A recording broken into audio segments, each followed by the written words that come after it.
Dollastic here. So today I am here to do a video that's a little different from my usual videos. I know most of you guys are saying, Plastic, where is your toy hunting video? Because today is Friday and I usually post my weekly toy hunt every Friday. Now, if you guys noticed from last week's toy hunt, I didn't post any reviews. I actually purchased a whole bunch of toys that I really liked. Because I didn't do reviews on them, it didn't really make sense for me to go back out and purchase new toys. So I decided I'm just going to take a break this week and then just, focus on getting reviews of those toys that I purchased the week before. However, like I told you guys many times over the course of several weeks, I've been kind of preparing myself for a comic book haul, comic book / manga / manhwa haul, which is basically comic books all in general. I purchased all of these books over the course of 3 months. One of the reasons is because Korean manhwa books, Korean comic books, they cost a lot for me to order because I have to pay about double the price of the book itself plus shipping,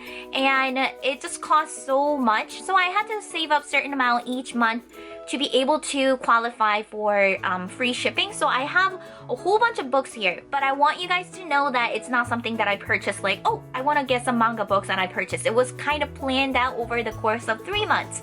So yeah, I wanted to get that out there. And also, I want to quickly mention that I'm going to be just referring to them as comic books because ultimately they are comics.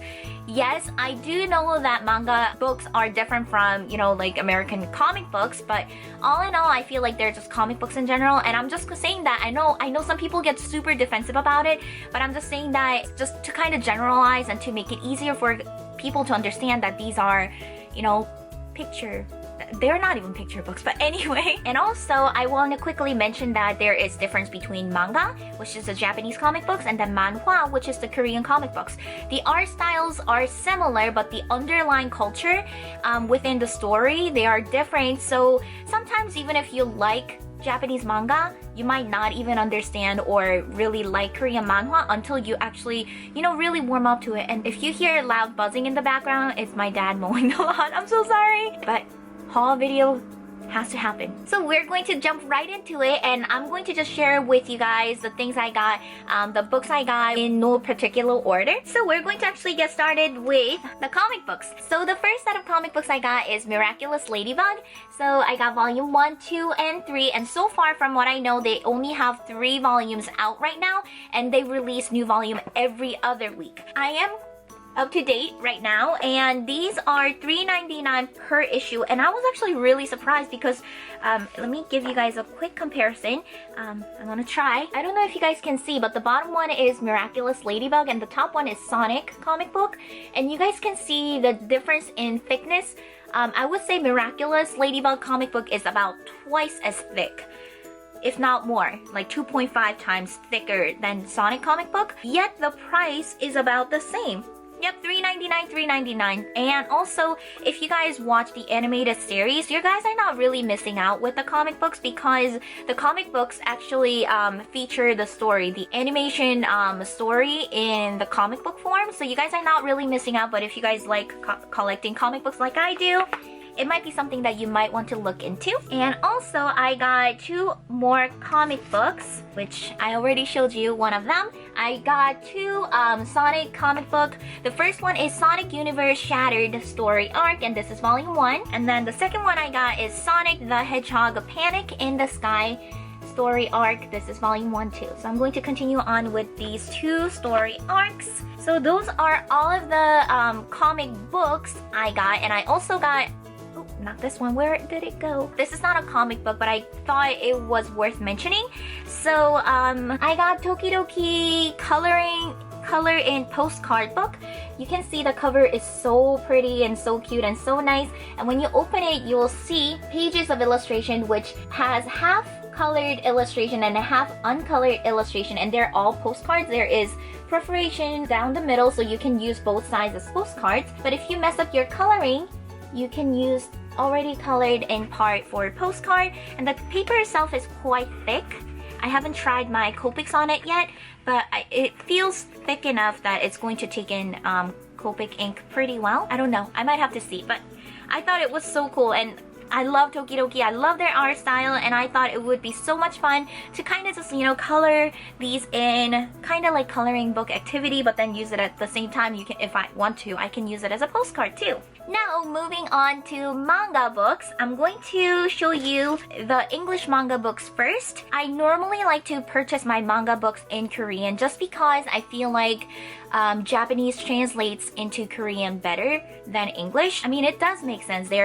Korea and Japan, they're close together in location, and even though the cultures are different here and there, some of the culture can be quite similar. So I felt like growing up, I always felt like it translated better in Korean. And also, not to mention that I started reading manga in Korean too first. So if I can find a series in Korean, I usually try to purchase them in Korean. But in case I cannot find them in Korean, then that's when I actually grab, you know, the English translated volumes. So the first ones I want to show you are the Tokyo Mew Mew. So this one is Tokyo Mew Mew a la mode, but they also released 2 volumes combined books in thicker form like this. So I got 1, 2, 3, and each book, like I said, contains 2 volumes. And I believe amongst these 3 books and the a la mode, I have a complete set of Tokyo Mew Mew. I love magical girls, if you guys didn't know. And for the next ones I want to show you, I got Sailor Moon manga books. I actually wanted to purchase both Tokyo Mew Mew and Sailor Moon in Korean for the longest time, but I found out that they're currently out of print, and I have no idea when they're going to start reprinting them in Korean again. So that kind of forced me to buy them in English. But what really sold me on the idea is that they released the box sets with really gorgeous box art, so I had to do it. So this box set contains volume 1 through 6, and you can see on the back there is an illustration which actually continues to the next box, and the next box set contains volume 7 through 12, and here's the illustration on the back. And when you put them together, is it supposed to be good? Yeah, it's supposed to go the other way. So when you put them together, it's a continued illustration like this. So awesome. Too bad that I'm going to be actually displaying the boxes like with the books facing me, so the back of the box will be facing the wall, hence I'm not going to be seeing them as much, but at least I know there's a pretty illustration on the back. At least I know that. And also, since we're on Sailor Moon topic, I'm going to share the next ones with you guys. I actually got 2 volumes, volume 1 and 2 of Sailor V as well. These 2. Then I also got volume 1 and 2 of Sailor Moon short stories. Yay! So those are all of the English version manga books I got. I also got some manga books in Korean. These are actually, you know, Japanese manga translated into Korean. Now, I don't really know about these series. I actually got the books because of the mangaka. You guys might be familiar with this mangaka. Her name is Arina Tanemura, or Tanemura Arina, and she's really famous for having these really girly, lovely art style. And these 2 books, I don't know how it translates into English, but it says 고양이와 나의 금요일, which if I were to translate it, it would be like the Friday of me and my cat or something like that.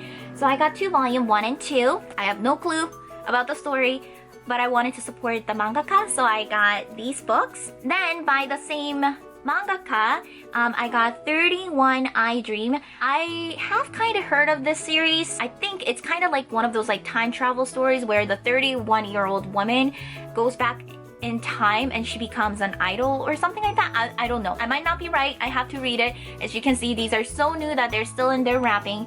And these are also by Arina Tanemura. So I'm going to be reading those as well. So those are all of the manga, Japanese manga books I got. Now moving on to Korean manhwa. I know it pronounces similar, but like I said, the culture, underlying culture is very different. I believe in China, their comic books are called manhwa or something like that. And I've actually seen some comparison between like manhwa, manga, and manhwa. And even though, like I said, they're similar, the underlying culture is different, and when you actually really go deep into it, they are very different. But anyway, I want to get into manhwa, but I don't really know about manhwa. So if there's any like Chinese viewers out there, and if you guys want to suggest me some good manhwa, let me know. I mean, I can't read Chinese, but at least I can try to look for, you know, the English volumes or Korean volumes or something like that. The 2 books that I wanted to show you first of my Korean manhwa haul. These are not series, but these are actually magazines. I actually grew up reading a lot of Korean comic book magazines, and the one that I used to read, or the one that I used to be subscribed to, is no longer being published. They actually closed that one down, and then they started with this brand new magazine called Party, and this one is geared towards more of elementary or early middle school girls, but then you can, of course, as a grown-up, you can still read it too. And this magazine is geared towards more girls, but if there are boys who likes, you know, a lot of like shoujo story, this magazine has a good compilation of like different stories. And the thing I like about these comic book magazine is that, you know, by reading them, I can kind of see which story I like, which artist I like, and if there is a series that I really like, I can actually collect the books too. When I was young, they used to print these magazines a lot, and these magazines used to come with like monthly gift, whether it be like a little pouch or a little pencil or something like that. But because of the internet, people don't really buy books anymore, like physical books anymore. From what I know, you can actually read the whole magazine with less than $2. So I think most of the time people nowadays, they just like, you know, pay less than $2 and just read the whole magazine online. For me, I like owning physical copy, even if it means, you know, I have to pay a few dollars more. I just like looking at comic books that way. And not only that, if I want to have few illustrations cut out, because it's a magazine, I don't feel too bad about it, because I'll be buying the separate volumes of the comic books anyway if I like that series enough. But anyway, this one is Party, and like I said, this one is geared towards more younger teens. And then there is Issue. This one is August issue of Issue, which is geared towards more older girls, like older teens, and also like, you know, young adults. I think this one is also by the same publisher. I actually grew up reading this too, but I haven't read it in a while, and I'm pretty sure they already have September issues out. So I'll have to look into those and see if I can get them. I don't know if it's possible because shipping costs a lot. But yeah, so I got those two magazines. Now moving on to actual manhwa books. The first manhwa book I got is called Purun Yuri, and my sister told me that they already have volume 2 and 3 out, so I'll have to get those once I am able to place another order. But Purun Yuri, if I were to translate it, it would just directly translate as blue glass. I love traditional outfit from any kind of culture. I find them fascinating. I love learning about their mythology, their history, their traditional clothes. I think it's just fascinating. But me being Korean, I love, of course, I love Korean hanbok, which is our traditional outfit. And whenever I see, I know I shouldn't be judging the book by its cover, but whenever I see hanbok on the cover, it just grabs my attention immediately, and this one did too. I have no idea what this story is about. I've read a couple of good things about this story, so I decided to give it a try, but the art is so gorgeous, guys. It's so pretty. I just needed to. And now the next one, I'm not going to be able to show you guys the whole thing because I got 25 volumes of this. Now this is called Habege Shinbu, which I know for sure they actually released it in English too, with the translated title The Bride of Water God.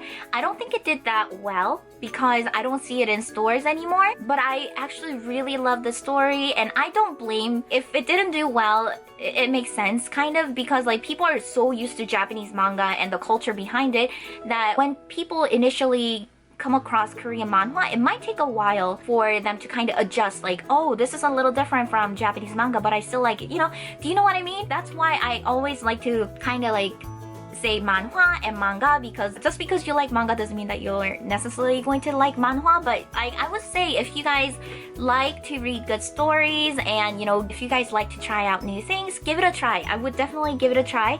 But this one is called The Bride of Water God, and like I said, there are 25 volumes, 21 through 24 is a full series, and then they actually came out with an extra book that has some extra stories. You can see the illustration is gorgeous, and there's plenty of Korean hanbok illustrations throughout the story, and I just love it so much because I look at it and I'm like, oh my gosh, such beautiful design outfit.